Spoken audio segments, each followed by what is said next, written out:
mga nakuha kong similyang chesa galing sa chesa ba? O tama, chesa. From San Mateo. Tatanim natin dito. Para pag namunga may haharvestin tayo. Yan.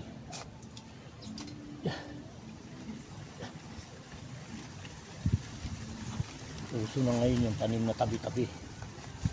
Buhay naman to pero dinadaan-daan ko lang gawa ng baka masira yung ayun, nalaglag na. Pinakang may naugat niya. Yan. Ito na yung dalawa. Ay tatloy na natin. Yun. Sabi na yung tatlo. Yeah, okay. Ito po ay chesa. Matamis ho ito. Doon sa ano. Ito ay